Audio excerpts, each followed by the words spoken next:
Hopefully by the end of tonight, we'll know a bit more about product design, and more importantly, what I'm most excited about is getting you all sketching, because that's what I love doing the most.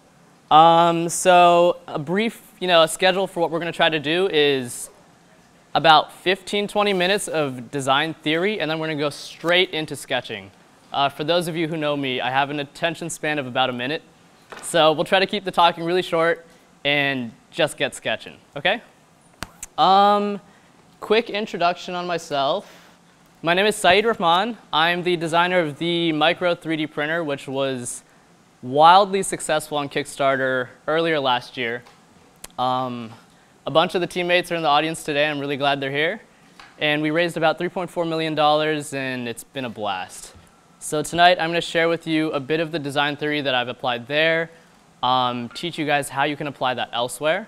And yeah, let's get to it. So to start off, what is good design? A lot of us think of design as an art, as fashion, something that just looks nice, looks good aesthetically, but there's so much more to it. Design starts with the product. And what does a product mean to us? Products are incredible. It's what sets us as humans apart from any other animal out there. I'm going to refer back to a lot of our primitive instincts tonight and talk about the subconscious and how we perceive products, something that a lot of us don't realize or think about as users, right? But as a designer, you have to think about that. So for good design, a product is something that is an extension of us. So imagine your daily life. You wake up in the morning, you hit a button on your coffee maker, and you have a cup of coffee. You hop in your car, turn on the radio, you've got the news, you've got music that makes you feel great, and then you drive to work, right? That takes maybe 20 minutes, and you've gone maybe 20 miles. Imagine doing that without a car. Imagine getting up and enjoying your morning without that coffee pot, without your radio, anything else, everything around you impacts our daily life, and they're all products. And someone out there makes these products, right? So they think about you. And the one theme I want you guys to take away from this talk tonight is, as a product designer, you're not designing products for computers, for machines. You're designing products for people just like you, right? So that's something that, unfortunately, a lot of product designers or big companies forget. They don't think about that. And a lot of product designers will sit there and spend maybe a year, maybe 2 years working so hard on a project that they love. Especially engineers, we get carried away pretty easily. And it becomes a perfect product for themselves, but not necessarily for everyone else. So today I'm going to talk about how to create good products for a wide variety of people and how to implement your ideas. So to start off, a lot of you guys might not know who this is, but he's an incredible designer who's influenced the designs of some of our favorite products we know today. Dieter Rams worked at a company called Braun. So I'm assuming most of us know what Braun is, right? Braun is a company that creates everything from electric shaving razors to radios to watches to things that we use in our everyday lives. So Dieter Rams was not just the product designer at Braun, but he created a whole design ideology while he was there that's respected by so many people all over this world, till this day. And you might be thinking, Braun's kind of a random company to choose, right? But how is Braun, or his designs at Braun, how are they influencing our designs today, our products today? So Apple, right? Everyone thinks of Apple when they think of good design. But where did Apple get their designs from, right? Johnny Ive is the lead designer at Apple, designer of the first iPod, the iPod Touch, the iPad, even something as simple as that calculator app. You can clearly see where he gained inspiration from, to a point where it looks exactly like the calculator designed at Braun. The iMac, again, the iPod, and all of it was designed based off of 10 commandments that are widely respected in the design world, right? By engineers, by product designers, by anyone who creates anything for other people. And let's go over those real quick. So before we start sketching and start, getting our ideas out of our head and start making great things, let's think about these 10 commandments as we move forward. So just real quick, the first one is good design is innovative. We're surrounded by so much technological growth. There's no reason to focus in on a product and redesign it, make it look pretty or whatever else, if it's only going to clutter up the lives of everyone today, right? You can go to a Five and Below, spend like 50 bucks, and leave with a bajillion products you don't need, and it's just clutter. It's unnecessary clutter for your life, it's bad for the environment, so on and so forth. Good products should be timeless, something that is essential to you, something that is an extension of you. So if you're going to create a product, make it innovative. Make it something that will better our world.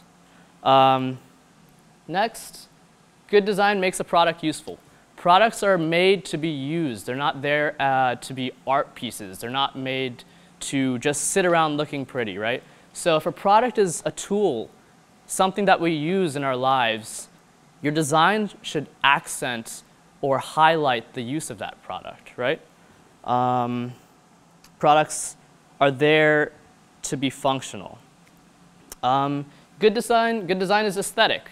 So yes, it does have to look nice. It should look not necessarily pretty, but something that you'd be proud to own, right? A design that, a product that you use on a day-to-day basis becomes an extension of you.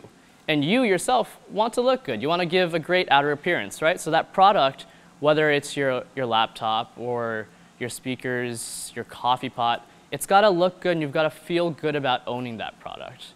Unless you're an engineer and you really don't care about what your product looks like, that's a totally different story. But if you're like the average consumer, you have to feel good about that product.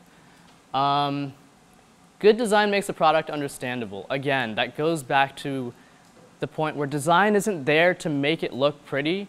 Design serves a purpose of highlighting the use of the product.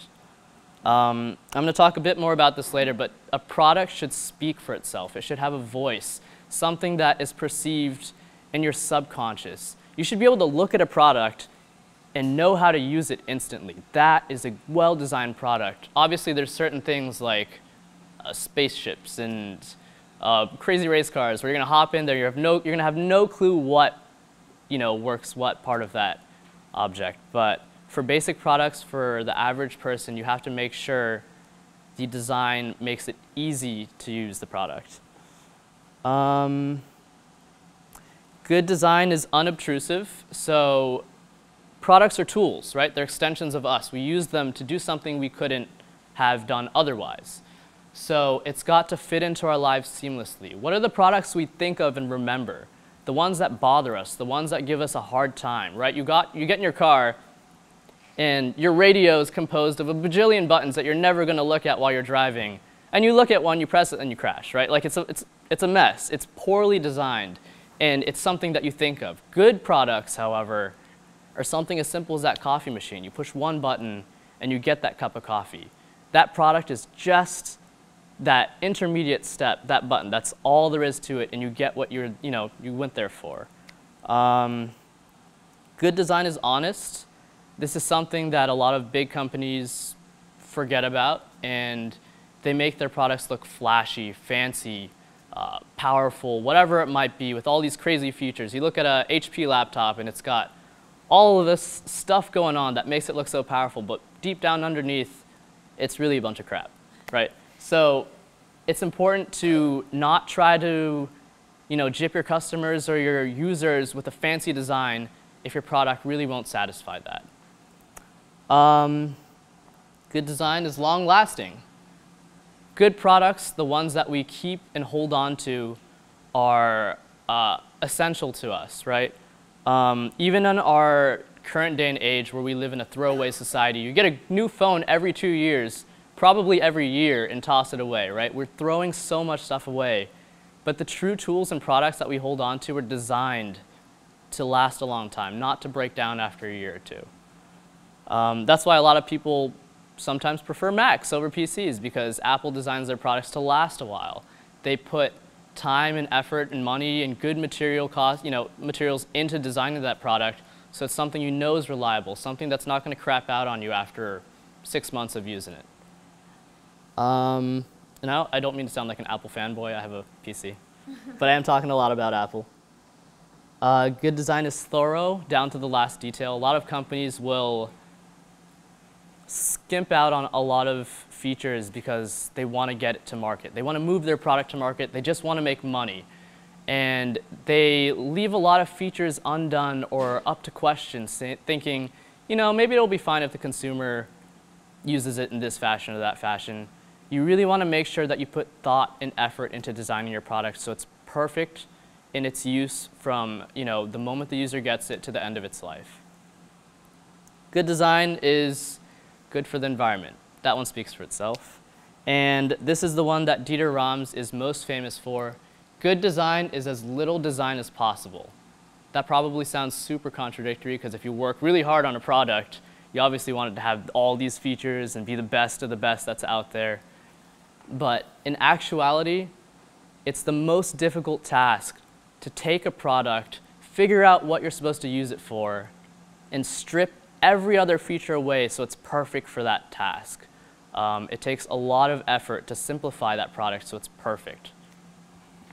That's a lot of stuff. So again, I flew through all of that. If you want, if you're going to go design anything for anyone one day, just check these out as a reference because they're great to keep in mind when you're creating stuff.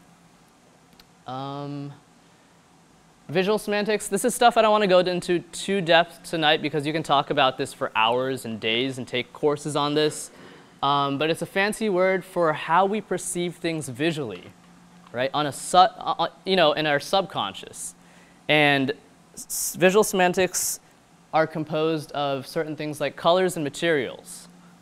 This is something that goes back to our primitive instincts, something we don't, as users, think about that often, but have a big impact on how we perceive a product. For example, let's talk about color real quick. I'm only going to talk about a couple colors. Red, being a big one, is, I'm sure all of us have heard some color psychology before. Red is associated with certain things such as fire, blood, and danger. It's a color of caution. It's something that, if we go back to our natural instincts, is a very powerful color, right? Whereas something like blue, where do we see blue on a regular basis? We don't even think about this. The sky is blue, water is blue. These are all very comforting things. Based on statistics, blue is actually one of the most preferable colors of most people, and that's because it's also less strainful on your eyes. You feel more calm when you see the color blue. Black can represent sophistication, and white is actually a color that's preferred by most designers, a lot of designers, because it's a clean slate. White represents purity, right? But you also have to be careful. It depends on what culture you're designing for. Let's say you're designing for people in China, right? White represents death, so that's probably like totally different. And you want to be careful when you're designing your product. Skipping past color and going to materials. You want to think about your material choice when you're making your product, whether it's made of wood or oak or, you know, wood gives off a sense of warmth, of nature, something comforting. Whereas, let's say you build, I don't know, a 3D printer, for example, and it's fully made of metal with this big, fancy metal like construction with all these sharp edges, and it's intimidating. It's cold. It's very techy and engineering-like, right? And especially for something like a 3D printer, if metal's associated with cold and hard feelings and, you know, not something comforting, it might make the product even more intimidating. And that leads me to my last thing on shape and size. I think I had a picture in here of the MakerBot and the Micro, but I did get rid of that because I didn't want to talk too much about M3D tonight. But if you look at a MakerBot, it's big. It's a 3D printer that's big, it's bulky, it's got really sharp edges. And on the note of sharpness, what are things that we associate with the idea of sharp? Going back to our primitive instincts again, needles, knives, if we were cavemen, stakes, right? Like things of danger, things that we want to avoid. Whereas things that are soft and round are associated with comfort, whether it's, you know, something as simple as like your mother, or a pillow or something where you'd find yourself cozy, right? It's something that you're not afraid of.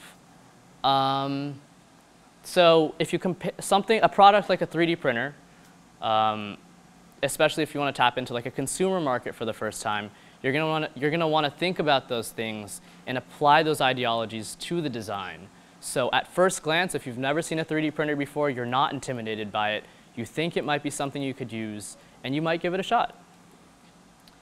How are we doing on time? Let's see. The Design of Everyday Things is, so there are a couple of awesome books that I'd highly recommend you look into if you want to learn more about the psychology behind design, behind good design, whether it's color theory, you know, form, so on and so forth. I'd highly recommend you read a bit more about it, but I want to get into sketching pretty quickly, so let's move forward. The process, real quickly, as an industrial designer, again, I can't emphasize this enough, but you have to do your research first before you start making things. A lot of designers skimp out on this process as well, but how are you going to design a product perfect for a user if you don't know what it's like to be in that user's shoes, right? If you're designing a product for people in Latin America, for example, and you know, maybe an area that's not as well off, and you're sitting out here at College Park, all cozy and whatnot, just thinking of all these great ideas, and you're like, oh, damn, I'm going to commit to this, I'm going to make this happen. Then you go there a year later after all this hard work, and it turns out there are all these little factors you never thought about, whether it's culture, whether it's another struggle or issue that's related to that product that totally essentially renders your creation useless. In order to design for another person, you have to be that other person. Remember, there are people that are using this, people that will use what you create. So you have to put yourself in their shoes. After you've done enough research and you know what you're going to make, you'll get into sketching, and I'll talk about why sketching is so important, and it's something that we've unfortunately kind of lost and don't pay much attention to anymore. Once you've sketched out the product and figured out the form, obviously you take it into CAD. CAD is something that a lot of us engineers are spoiled by, right? If anything, we're barely taught how to do CAD. We're not even taught how to sketch. But if you have a good idea, you'll hop into CAD, make it, you might 3D print it, call it done, and everything's awesome, right? But really, CAD is there as a tool. It's another tool that comes after sketching. CAD is there to take your brilliant sketch, your brilliant ideas, and associate numbers with it. Figure out if the electronics fit in there. Figure out if it's factorable, right? That's where you actually get into the details and make sure your designs are feasible. And that gets into the last thing, manufacturing. There was an awesome quote by a designer who said that your designs are useless if they can never be manufactured, because if it's not designed for manufacturing, it'll never reach the audience. It'll always be a pretty sketch on a piece of paper, a beautiful 3D print in the room next door, but it'll never reach its audience. So product design isn't about aesthetics and making things look pretty, but really as a product designer, you have to master human psychology first and foremost, because you're designing for people. You have to be an engineer on the inside because you have to know how to make all of your designs. And above all of that, you have to have an eye for design, for good design and aesthetics that ties all of this together. All right, so with that, let's get into sketching. I hope I didn't talk for too long. I'm going to try to transfer this over. There we go. So I hope that all of you guys have space to start sketching. If you don't, fight the guy next to you and get some table space. I have extra paper up here. Make sure you guys have pens and pencils. Before we start sketching, however, does anyone have any questions on just basic design theory or the process and whatnot?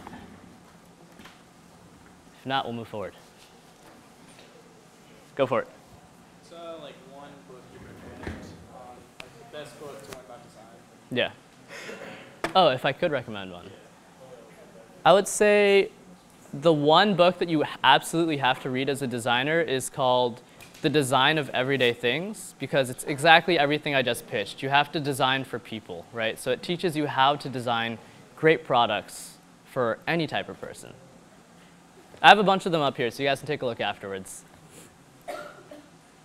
To get started with sketching, you really just need the basics. You need pencils, paper, And then, of course, my favorite is markers. You'll see how that really brings your sketches to life later. And I know that I didn't ask anyone to bring markers tonight, so I'll try to avoid most of that, but I'll show you what you can do with markers. And you'll see how it changes your sketch. Let's get started. OK, so to start sketching, first thing you've got to do is loosen up. The worst thing you can do is start sketching while you're like tense or not relaxed, because it'll show. Real quick, before I start sketching, the importance of sketching is something that we've really lost. Like I said, we go right into CAD now, right? But sketching allows you to transfer your thoughts out of your head onto paper, right? We have so many awesome ideas, and especially when we're thinking about great solutions to creating a product, our thoughts are like super elusive. They're really abstract, and you don't know how to materialize that until you get them down on paper. Like I said, a good product communicates itself to a user, right? The first step to that product communicating itself is you communicating that product to the paper, because you'll really see it come to life.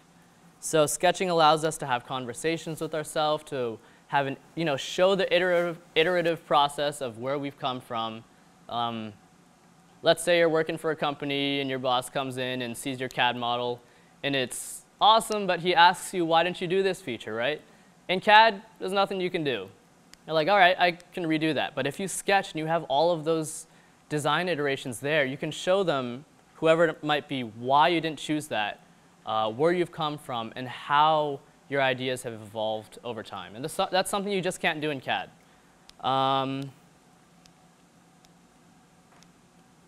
Yeah, let's get started. So everyone have pencils, paper, table space? If not, I have extra paper up here. You're going to need a bunch of it, at least like 10 sheets. Because the first few are all going to be just like warm-ups. Let's see. All right, so a lot of people are like, I can never sketch. I'm not good at sketching. I'm not an artist, so they never try it. First thing you have to do is just lay down some lines. And there's some awesome tips to doing that. So let's see. I think you guys can see that. Perfect. So put down 2 points on your paper. And this is where we're going to train our arms to be fluid and natural in sketching. It's just like any other instrument, any other sport. It's going to take time and patience, but the more you practice it, as long as you have 2 hands and eyes, you're good to go. There are no excuses. So if you have 2 points down your paper, what we're going to do is start at one point, but look at the other point. Look at that second point you're aiming for. And remember not to sketch with your wrist. It's all in your arm. It's all in your arm, your elbow and your shoulder. That's where you have the most control. The moment you start doing it with your wrist, we can try that in a second. So let's try, I'm probably going to miss, but let's go from the first point to the second point, just as quickly and as confidently as possible, OK?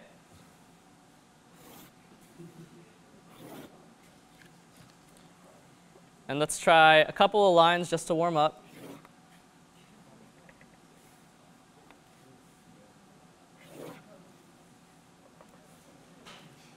Just 2 points. Look at that second point, start at one, and get to it, right? The quicker you go, the more straight your lines are going to be. Now watch, if I use my wrist, concentrate way too hard, try to be a perfectionist, I'll move from here and get to there. And you can see the difference in that line, right? Your sketches, you can see how confident an artist or designer is in their sketches, right? And you want to show your confidence that you know what you're doing and what you're making, right? So let's draw a couple more lines, just points in different directions. And feel free to adjust your paper. Like all of us will have a natural angle at which we're most comfortable at drawing these lines in. So if your point's from here all the way up to here, right? For me, it's so much more comfortable to move it and aim and draw.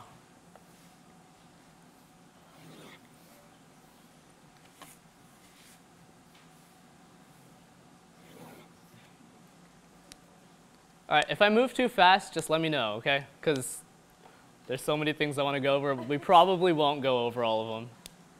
But if you're drawing straight lines, we're all set off to a good start. Go for it. Do you recommend a way of drawing the pencil so it's easier, you have more freedom to say put power into it. Don't like lightly sketch over it. Just force it through. Get from that first point to the second point. And make it quick. Just do it quickly and put force into it. Can you guys hear me in the back? Just checking. Awesome.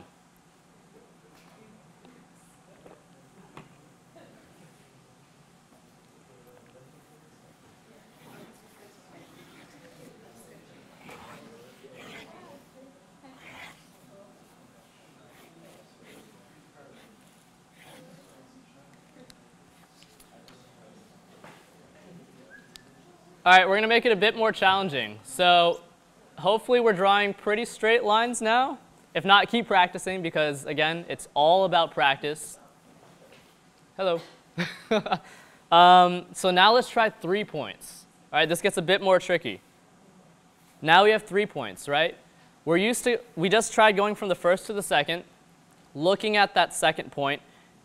And when you're designing a product, a lot of the times you'll look for that perfect curve. Like there are beautiful curvatures you can just come up with. And right now we're going to try drawing a curve. So we're going to start at the first point, right? But we're looking at that third point. Look where that second point is, but we're getting to that third point and looking at it. So it's not going to work the first few times, but we're all warming up. I'm probably going to miss 2. Right? You just want to draw 3 points at different places and practice looking at that third point and getting to that third point. And try to hit the second one.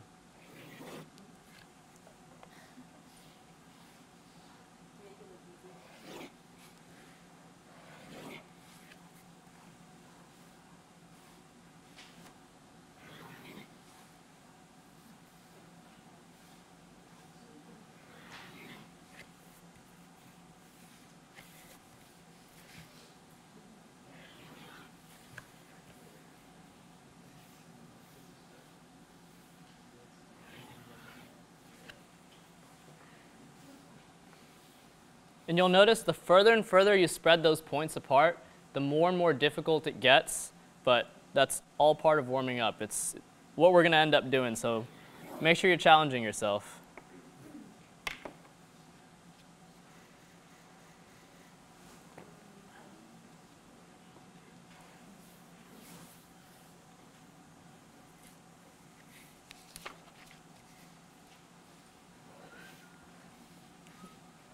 So I know I have a really bad habit of using my pencil, and I love my pencil because it allows me to erase and draw down like really soft lines that I can ignore later. And I'm still going to do that tonight. I'm going to cheat a little bit because that's just me. But use a pen, and it forces you to commit to those lines. It's so much more difficult, and I hate that too, especially when I'm making like a good rendering that I want to show to someone, a final sketch. I am going to use my pencil, lay down my first lines, and that's fine. But for warming up, for getting your initial sketches down, commit with a pen. Use a pen. This talk is forcing me to use a pen. Otherwise, I probably wouldn't be using one right now. But it's a great way to get started.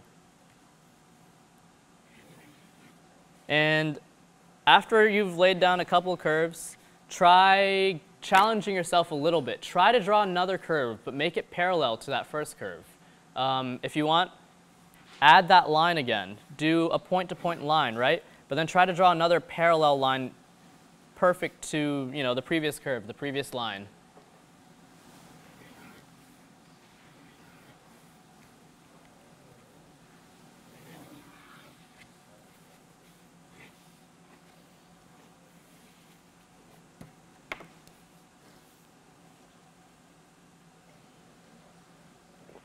Again, if you guys are running out of paper, because we're going to go through a lot of it, just come up here and grab some more. I've got a whole stack. Let's see. If you guys are ready, we can move on, because there's so much stuff we can do and should do. There's a bunch up here.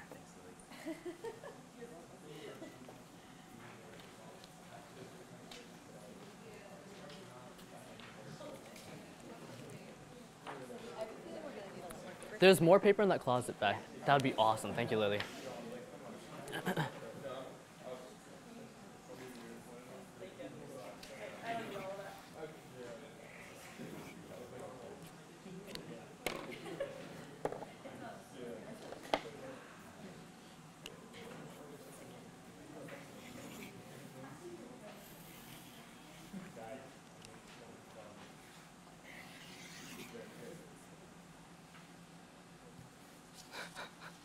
That looks really weird.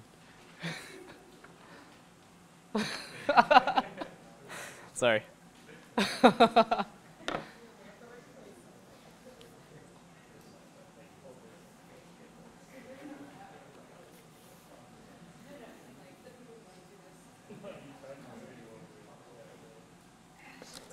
Awesome. Thank you, Lily. You're the best. All right, guys, let's start making some real stuff. Hopefully everyone's pretty much warmed up at this point. If you've got extra paper, just keep sketching away on the side. But let's talk about how we use sketching, and let's start using it. I know we all want to get into like those crazy fancy sketches with colors and perspective and everything, but the most effective sketching happens before that, right? Having a beautiful three-dimensional sketch with shadows and markers and everything is that final product that you show to someone afterwards. But in some ways, it's just like CAD. You need to get there somehow, right? You don't want to just limit yourself to that and spend all that time working on a fancy-looking sketch. So the best way to come up with good designs is a side profile view. You pick the side of the product that you're trying to create that has the most character, the most meaning, and the most important features, and you sketch a bunch of side profiles. Oftentimes, I know I even have this problem where I'll draw this first sketch, maybe a second, and I'll be like, damn, that's perfect. This is the one I want to use. And oftentimes, that's not the best idea. We tend to love the designs we come up with pretty quickly. So a great method is forcing yourself to lay down 10 to 15 different variations, different iterations, before you commit to a design. So does anyone want to design anything specific this evening? Or I'll pick something kind of boring but simple. But nothing too crazy either. We're not trying to design cars or anything. Any suggestions? A what? A lava lamp? All right. It might not be functional because I don't know how they work. I know like the wax rises, right? Shower head? We could do a shower head. No. No. Anything else? Sneakers? Sneakers start to get a little complex. Go for it. Eyeglasses are also a little complex. I was thinking more so an appliance, something that'll be easy for us to get a grasp for. Something. Camera maybe. Toast. I like toaster. Chair. Chair's a fun one because it involves curves. We can get back to that one though if we can knock out a geometrical object. I like toaster. Anything else geometrical you guys want to work with? Do a toaster. Let's do a toaster. All right. So let's say we're trying to design like a really cool toaster for some reason. This totally goes against everything I talked about earlier where we talked about like designing for innovation, but it'll be a fun exercise. So side profiles. What's the most defining feature of our toaster? Probably not the front-facing view, probably not the top, maybe the side, right? So most toasters will look like, it's a square, right? We have a square. And this is what our toaster looks like. It's pretty boring. But it's a great first start. Our toaster is probably going to have rounded corners, right? Should we start with dots? You could. That's more of a warm-up type of thing. But try being confident in laying down those straight lines. Still looking where it's going to. Exactly. Look at where you're going. Never look at where you're starting, but pick a point to start and work your way across. So your first lines aren't going to be perfect, but it's perfectly fine. So let's say this is our first toaster, right? I guess our toast goes in. There's enough space for the toast to go, and they can pop out. But let's say we want a more interesting looking toaster. And remember, when you're doing this design ideation sketching, go wild. Make the craziest, wackiest ideas because this is the time you can do that. And it's easier to work backwards from that than to come up with those ideas. So don't limit yourself. Let's say our toaster is a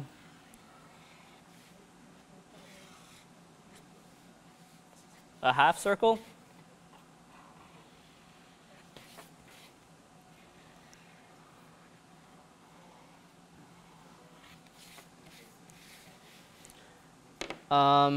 Actually, on that subject, I totally forgot something in terms of warming up. Let's warm up on one more thing. So I just drew a half circle, right? Ellipses are important in sketching because not everything is a box. So let's try drawing some ellipses real quick. Grab a scrap piece of paper. Save this one, though. Save this one because we're going to come right back to it. Ooh. So this should be the last thing.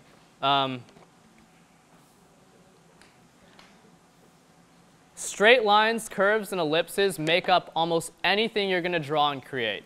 So an ellipse also comes from your shoulder. This is a lot more difficult than a line, but really important to get the hang of. While we're doing these ellipses, we'll also practice perspective, something that we'll talk about in just a little bit. So remember, don't use your wrist. Even I use my, I don't think I use my wrists, but we're about to find out. But so let's draw a line that'll be the center of our ellipses in perspective. We're going to draw multiple ellipses, right? And it has to come from your shoulder. I really want to use my pencil right now, but we'll stick with pens and markers. Imagine where that's going to go. Let's draw the first one really thin because this is going to be at the top. So let's say that's our first ellipse, right? Our next ellipse is going to be a little bit wider. And it's okay if you can't get this on the first shot because I still suck at drawing ellipses and I take my time with it. But it's an important feature in sketching and design. The next one's going to be a bit wider, right? And a bit wider, and a bit wider.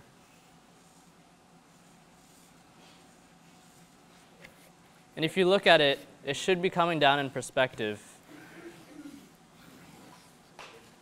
as multiple ellipses, right? In perspective. So we're not just doing ellipses, we're also doing perspective, and it's a great way to warm up. I'm going to do this again.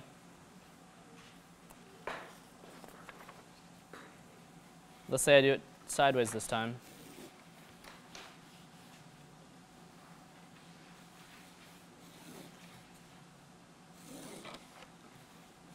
And we're going to cover this a little bit later, but my two lines here are slanted, but that's just because of perspective. So if you want, just for kicks, try to draw your ellipses within these two lines real quick. If not, just continue drawing them like this. Just lay out maybe 2 or 3 of these, and we can keep going with this.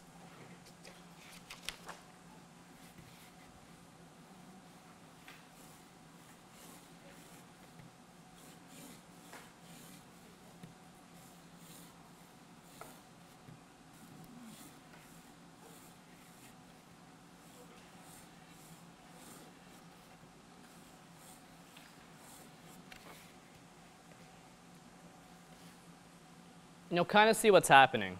If this is a circle and we're looking at it at an angle, it's obviously going to be a bit more narrow. And as it moves away from us, it's going to shrink in distance, right? We'll talk about focal points and perspective in just a second. I'll give you guys another minute. We'll go back to our awesome toaster.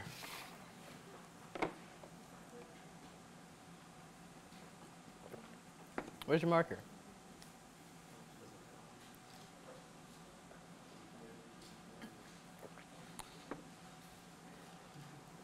You guys good?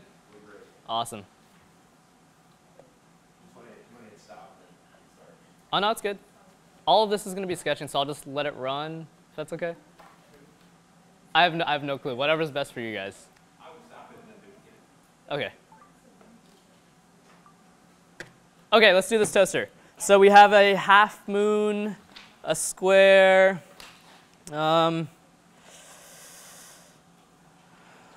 What else? Anyone have any ideas?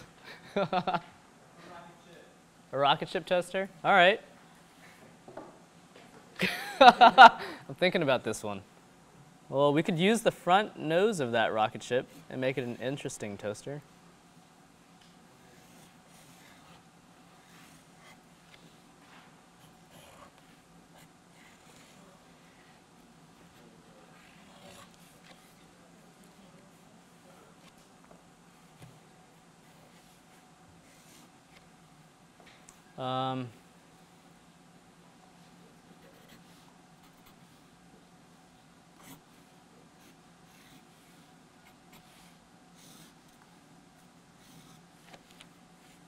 Just really come up with anything random, anything interesting. Don't limit yourself. We're just coming up with different ideas, different designs. And remember, we're picking a profile that will define our toaster. To be honest, when we go to the next step, we're probably going to stick with the square. But feel free to play around with whatever designs you guys come up with.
Looks like a grilled cheese sandwich.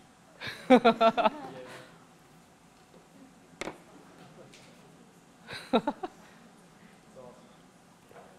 you guys doing? All right, so here's where the importance of this first step really comes into play. Let's say we have a bunch of random ideas, and then we can start commenting on them. We can have discussions with ourselves and figure out, why do I like this? Why do I not like this? What does this remind me of that is cool and might be appealing to someone? Or what is just bland and boring about this one? For example, often enough, my sketches are half drawings and then a bajillion just comments on each sketch and what it means to me, why I thought of it the way I did.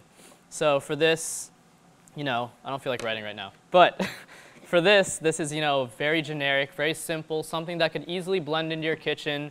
Let's say you made it out of a stainless steel, and it would actually be pretty sleek, depending on what you did with the front view and whatnot. Maybe you could, I hate adding LEDs to things just to make it look fancy, but if you had this, right, this beautiful rectangle, and along the edges you had like a blue LED or a red LED, it would be this sleek, rectangular shape, which is so simple. But when your toast is done, a red LED strip could light up along the edges, right? Again, you're thinking about materials. You're thinking about what you could do with this shape in the long run. It's not just a rectangle. You can do so much more with it. This one's kind of weird. It's really retro. I don't really like it. It doesn't make sense for toast because toast is, pretty much square in shape. I don't think it'd be appealing to like a large mass of people. This one is interesting. This one's also interesting. I don't really care much for these. But I got here, and this looks like toast. I mean, it looks like a grilled cheese sandwich, which is pretty cool. It might be a little bit busy and unnecessary and probably tacky, so I would actually rule that out.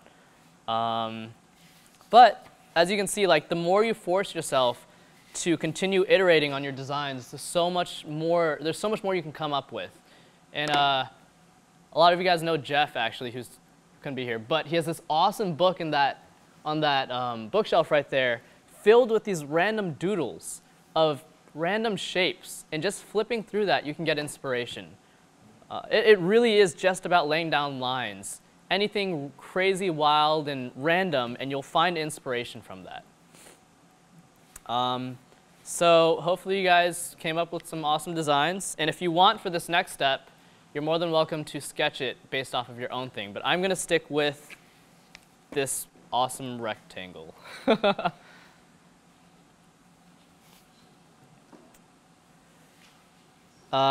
Now's when it gets fun and a little bit tricky, and this is what's really intimidating to a lot of people.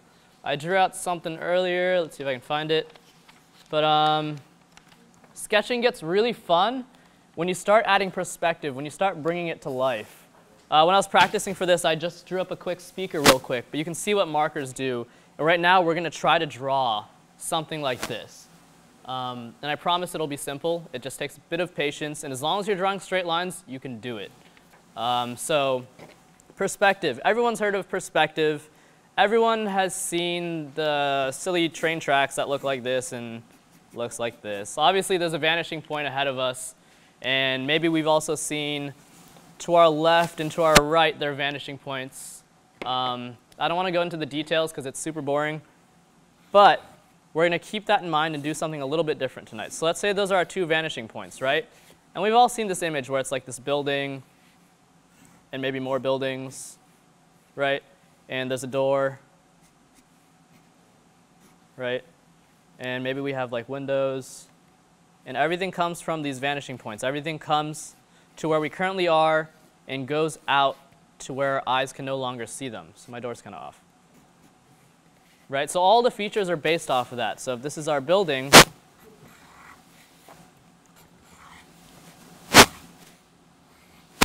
it'll look like this.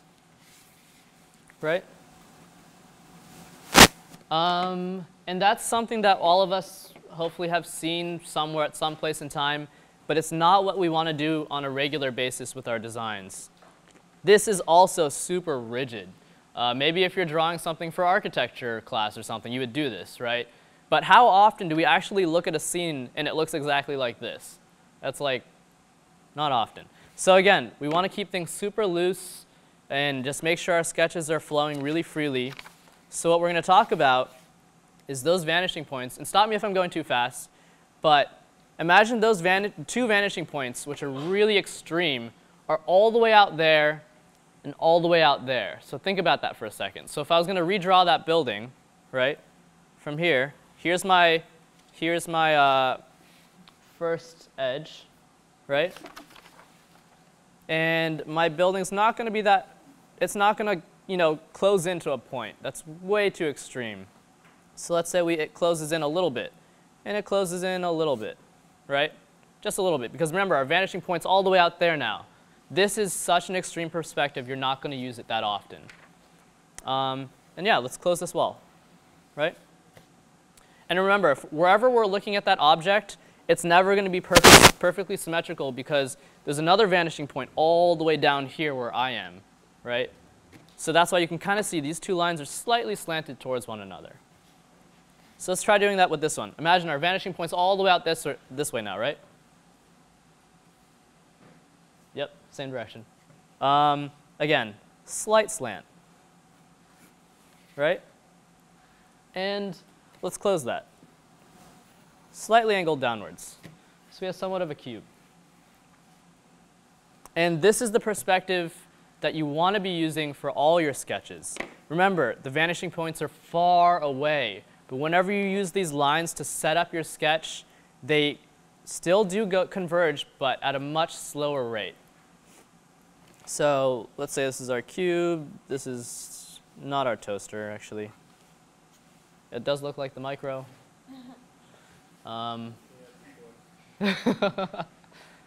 I should stop and restart this.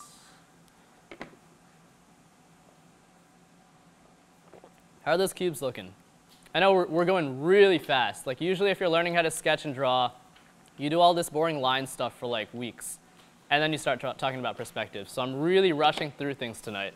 Let me know if you want me to slow down and if the pace is okay. Are we good with our cubes?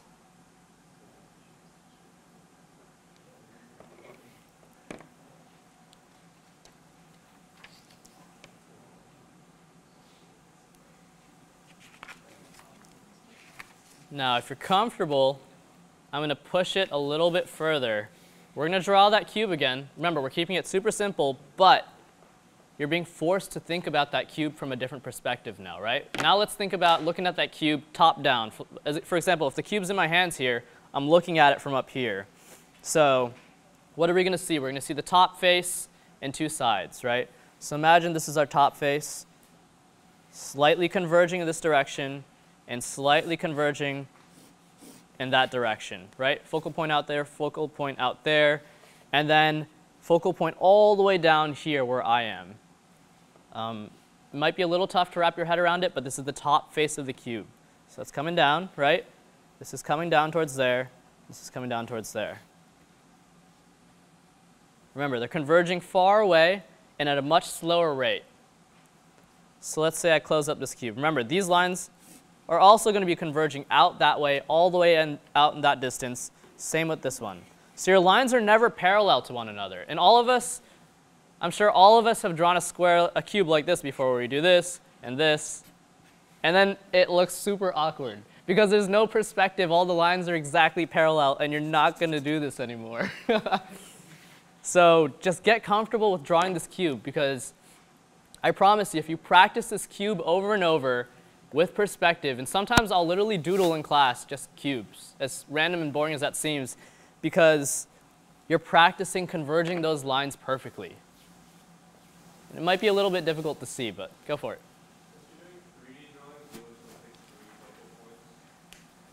I think the goal of it is I'm really trying to get you to think less of focal points and try to imagine the object. So again, for the top, don't think about the focal points that much, but think about converging of the lines as they get further away from you, okay? So again, when I drew that top face, I'll do that one more time. Oh, I'm using a lot of paper. If you guys are running out, just come up and grab some. For that top face, right, I'm going to draw my first two lines slightly converging, right? Because that gets further and further away from me. Same with this side. That's going to get further and further away from me. So I'm going to draw one, and it's going to converge slightly. So you can see how that's already a much more organic and natural plane. It's not like this, because that's not natural to us. We see things in perspective. And same with this, just one line going down. It's going away from us towards the ground, converging towards the ground, converging towards the ground. Converging out in this direction and converging out in that direction. And I don't like sharp boxes for some reason. How are you guys feeling? It's a huge leap to do this because you have to like visualize it and then transfer that thought onto paper, which is really intimidating at some points.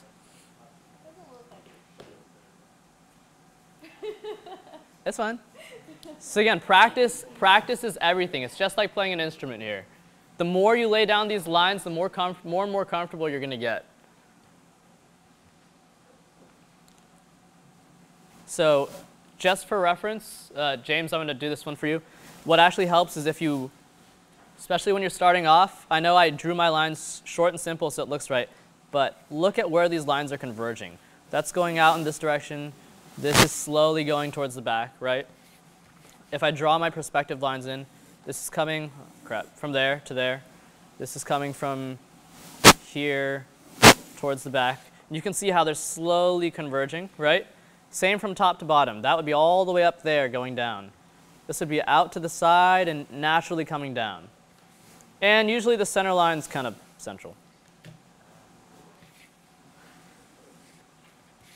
It's actually looking a little bit more intimidating now, I think. Again, if I'm going too fast or if you want me to clarify anything, just stop me. We're flying really fast through this stuff. Do you guys want to try drawing the toaster? It's just a cube but stretched. Let's try it.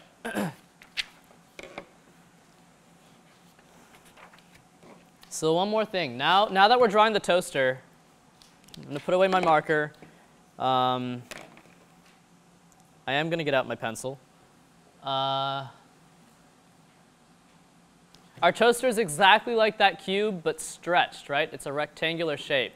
So let's throw down the first, significant plane. Just start with one plane and you'll add the rest. So let's say the corner of the toaster's here, right? Let's say we want the back corner of the toaster here. Trying to think about how I want it to look. Okay, let's try doing an extreme perspective. This will actually be a bit fun, and it's easier to do. It's almost like drawing those buildings, but imagine you're at eye level. This perspective makes the product look really intense, really strong and powerful, and that's because it rises above you. So here's our flat plane, right? Here's the bottom of the toaster. There's no perspective at the bottom of this toaster, but it comes up at an angle.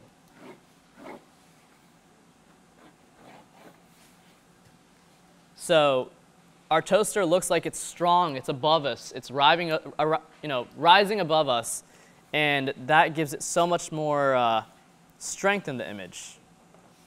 So let's say this is the side plane that we drew previously, right? And we said that we had slightly curved edges.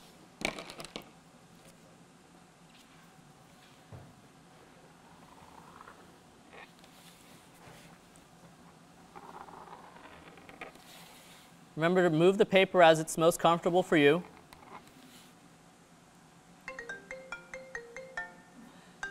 Sorry. I ended that call. Do you want to grab your phone? No, you're good. Okay, cool.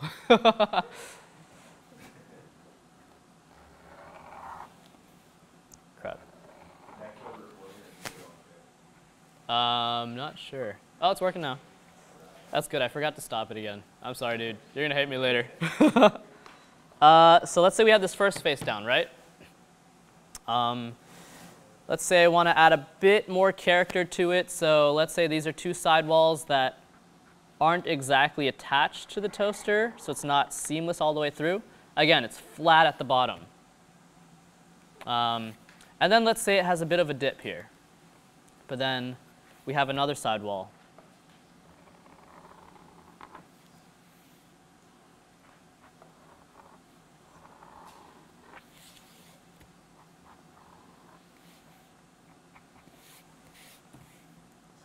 So our toaster actually has two faces, almost sandwiching it in the center.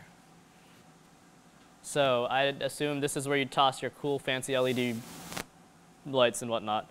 But it already has more character. It doesn't look like that box anymore. But from that side profile, it still is that box. Now we're going to talk about something super important, and that's line weight. Line weight is crucial to how the product feels and looks in a rendered sketch. At first glance, our toaster is just hovering in place. It's just kind of chilling on the paper, floating in air. So where is it darkest? It's darkest at the bottom, right, where the heaviest shadows are going to be. And to emphasize your sketch, it's good to vary your line weight, right? These little lines in the center here, those are features. But great looking sketches stand out because the outer form is highlighted. It's bold. It's much more significant. So you want to make sure that you add a thickness to your outer lines, right? And the thickest point is where it's going to be darkest. And that will be at the bottom.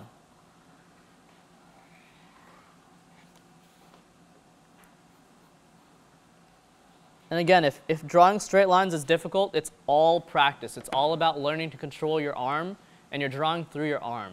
So if you're not drawing straight lines today, just keep at it. Doodle while you're in class, while you're at work. Well, yeah, whatever. I promise it'll help and it's worth it. And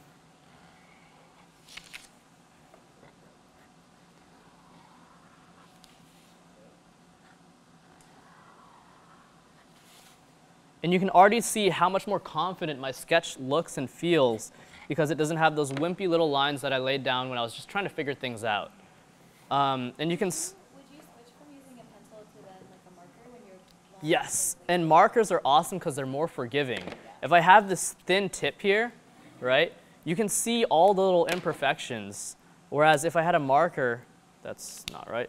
If I had a marker and I went across, it's much thicker and easier to like cover up for those that little lack of confidence you might have. Okay. It's also, a lot of people prefer, it depends on what you're comfortable with, right? I love felt tip pens because it's got a soft, smooth contact with the paper. And, you know, ballpoint pens might be a lot more rigid, and personally I'm not a fan, but. So let's say we have those two lines down, and this is our beautiful toaster coming together.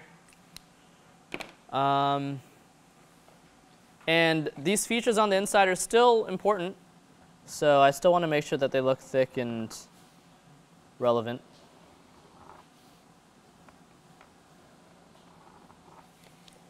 And whatever you do for your sketch, don't, especially if you're trying to draw a straight line or a feature, a lot of the times you'll see people like, you know, sketching it into place like this. And it works for, you know, if we go back to these drawings where you're really just trying to figure out the form. But when you're really trying to show the figure, the product you want to create, you want to show confident, strong, confident lines.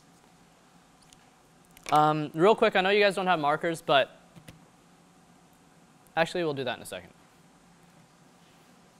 But I want to show like how much markers bring your sketch to life. It puts it into perspective for us. It gives it a three-dimensional feel and makes it so much more appealing. How are you guys doing with your toasters? Good. Should we move on? Yeah. Okay, cool. So let's draw a speaker because that forces us to use an ellipse now. How are you guys holding up? It's already 8:20. I don't want to like, I know I'm rushing through a lot of stuff and it's a lot to absorb at once. Just stop me if I'm going too fast again. We'll try to wrap things up soon.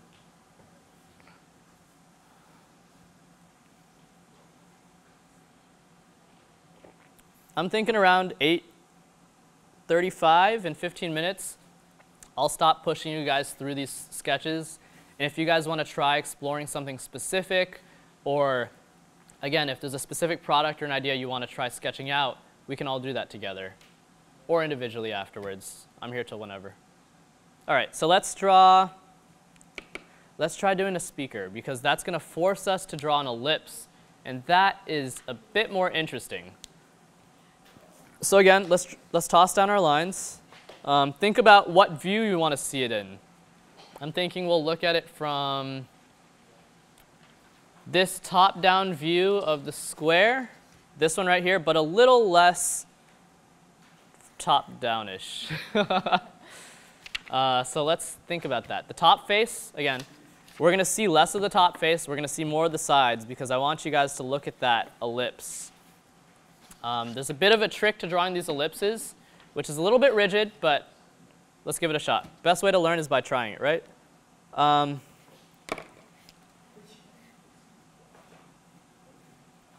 Usually, before I actually toss down any lines, I try to see it beforehand.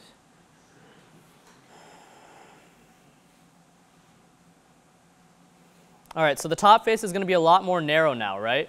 We're not going to see as much of it, I think.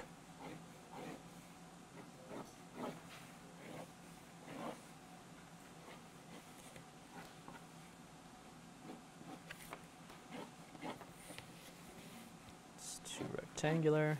Remember, when you're tossing down these initial bounding boxes to get your cube in shape, it's fine to lightly do them just to get the feel of where it's going to go, where it's going to be. And I want this speaker to be, I know I'm going against what I talked about, and I'm skipping all that product ideation stuff, but I promised I did that earlier. I want the speaker to be kind of not cute, but comforting from the front, but still have sharp features. So what I'm going to do is add a curvature, make it a curved cube, but keep one face sharp. So I'm not going to have like 4 rounded corners, and you'll kind of see what happens. So what's going to happen is if this is the front, right? If this is the front, and I want the front to have the sharp features. So imagine 2 little cube speakers sitting on your desk. I'm going to add curved corners to this front face, right? You guys kind of see that? Wow, that's really crappy. So I'm going to add curved corners to the front face, but that also means I'm adding curved corners to the back face, right? So back here it's a little bit curved, slight curvature there, and actually what's going to happen is if there's a curvature here and it's coming up, right? I don't know if you guys can kind of see this. It's getting a bit more tricky now. There's no material down here, so I'm going to take this lower end of the curve where it's tangent and go straight back with it, and then curve that up. Right? So I'm going to grab my pen, be a bit more confident now, and draw in these features. Remember, these are the main defining features of the sketch first.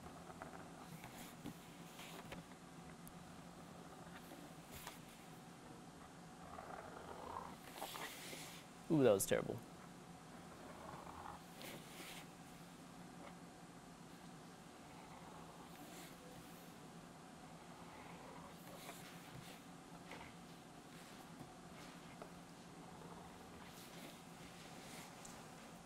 That's a really weird looking cube. All right, so what's one prominent feature we wanted to talk about here? The front face is that curved cube, right? And it's a sharp edge, so we'll draw it in. We'll draw in that front face with the curved edges. And that's the basis of our speaker.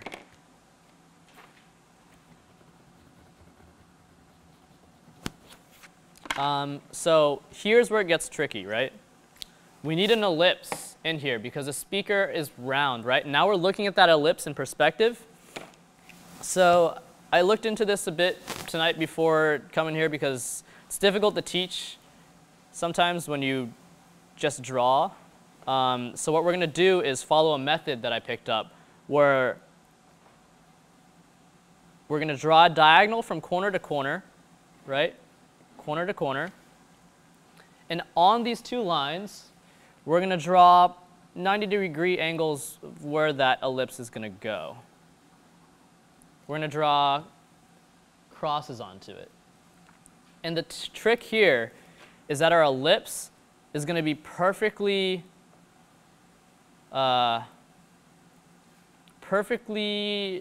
tangent to these 4 lines we just drew out. Okay? And you'll kind of start to see where the ellipse comes together. Right? So if I, remember, try to use my arm here, not my wrist. And don't worry if you can't get this. I'm probably not going to get it on my first shot either because it's really difficult to draw these ellipses in perspective. You can kind of see where that ellipse naturally falls into place, right? Do you see that coming together? So let's say that's our ellipse. And you can see it looks natural. It's not perfectly up and down because we're looking at this ellipse or cube in perspective. It doesn't look like that. It's actually at an angle. So try doing this method again. Corner to corner lines. I guess perpendicular lines on each corner. And then draw that ellipse so it's tangent to each of those lines.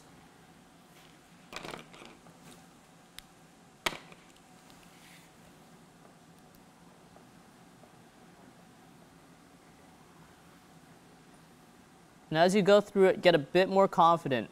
Lay down exactly where you want that ellipse to go. Right? You can kind of see where that speaker would end up going.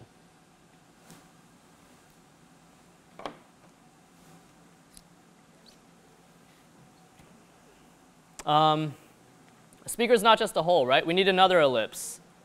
But imagine the speaker is not flat either, so that ellipse is going to be inside a bit further. So it's going to go a bit offset into here. So maybe that's our second ellipse, right?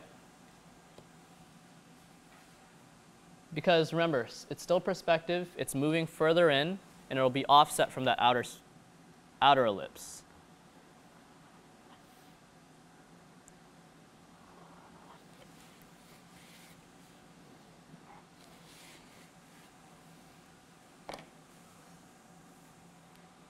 All right, and now I'm going to cover the last super important subject of cross-sections.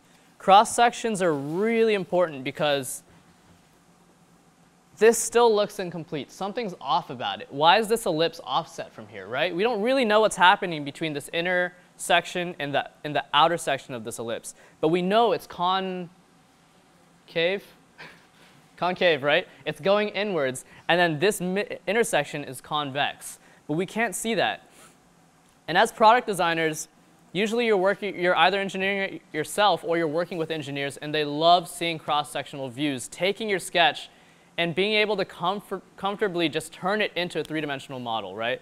So you're going to add cross-sectional lines that show that. So let's start from the center. Let's say it goes concave inwards, and then it's convex, and then it comes out and comes down again. You can already see how that starts to show like the shape and the form. Even from here, we can kind of see this is just a flat line, right? There's nothing else. There's no odd curvature or anything else to it. Same thing here if we want to show how it's convex and then comes back out again, or concave, sorry. And you can kind of see how it comes together, and you can really get a grasp for what that shape is. Sketching is all about communicating. Don't forget that. You're communicating your ideas to someone else or to yourself if you reflect back on it later. For this last part, I'm going to show you what you can do with markers and why you guys should invest in a set of markers. They're a little bit expensive, but I would say start off with just a set of gradients, just grays. Grays are all you need. And then usually I have this little pouch in my bag with my markers in one color. I guess I like blue, but this is my one accent color that I use. And you'll get these grays from gradients of 10%, 20%, 30%, all the way up to 100%, which is just black. And let's do one last thing to this sketch, which we talked about previously. Let's give it some weight. Let's make sure that this outer feature is, that's dead. That's also dead.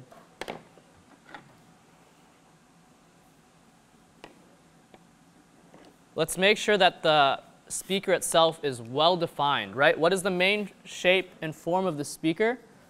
Is that curved and extruded square, that front face. So let's make sure that outer border is super thick. Make sure the base is thicker than all the other sides, because that's where light isn't getting to it. That's where it's darkest. And let's define that shape.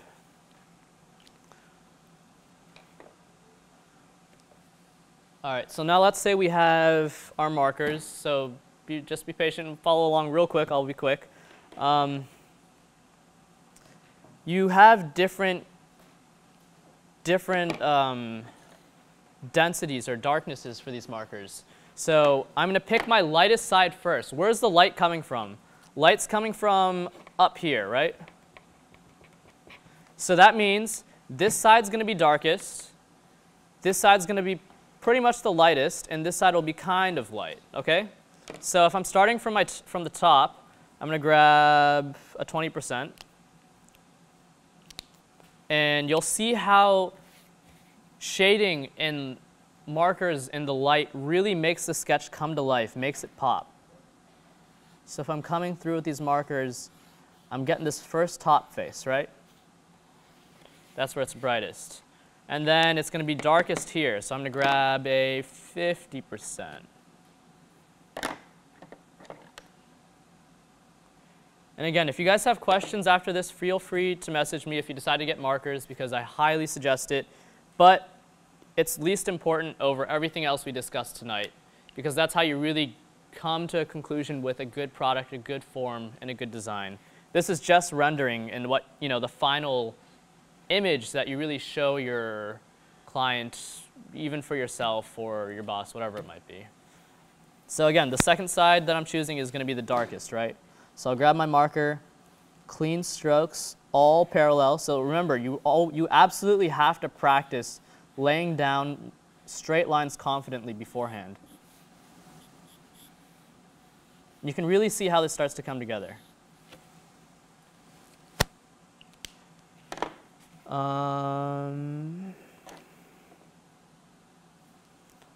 There's a curve here, right? So it's not going to go from straight one shade to the next shade. It's going to have a gradual shift in color, right? So that was 50%, so this will be 30%. And maybe I'll add a bit more of the 20%. This is 10.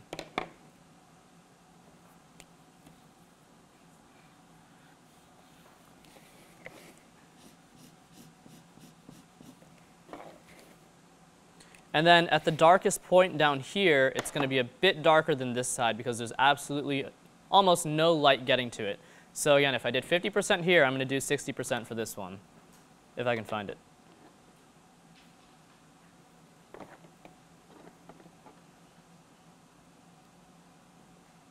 Cool. So it's going to get darker down here,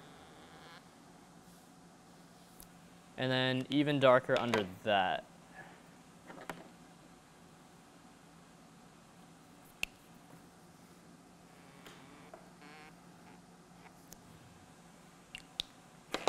And then this side is kind of dark, but not as dark as this side. So if I did 50 here and 20 here, I'll probably do a 30 on this.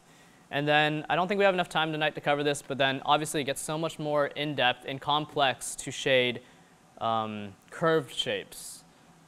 We probably won't go into that, so I'll leave that out. But then, of course, to top things off, you'll have a shadow, and that really helps separate this from being a floating object on a piece of paper and really defining where it is, right? It's on a plane. It's on the ground somewhere. It still looks a little bit odd without a shadow. So for a shadow, I'll usually just lay down a line. It'll be the darkest feature in the image. So if that was 70%, this is going to be 80. And it's really just going to slowly fade out, but it'll be darkest right in here.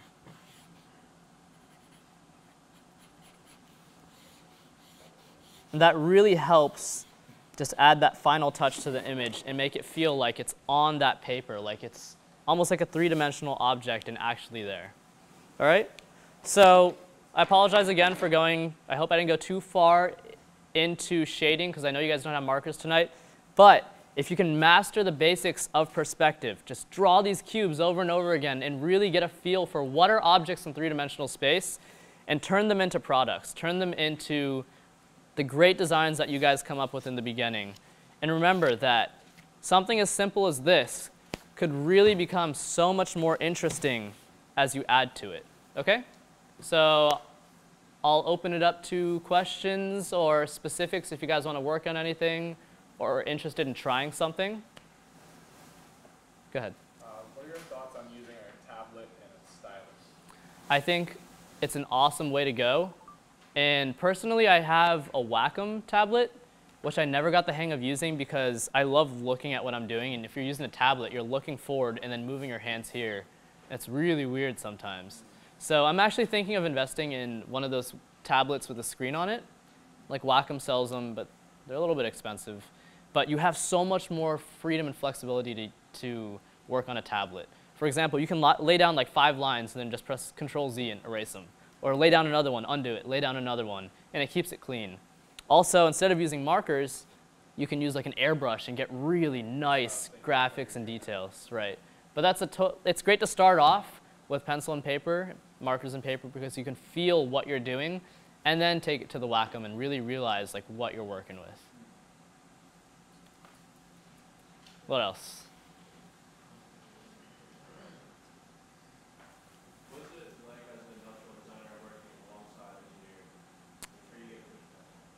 Well, a bunch of them are here tonight, so you can ask them what they think of what it's like working with me. But honestly, especially for the micro, I think Mike and Mark had experience working with me previously.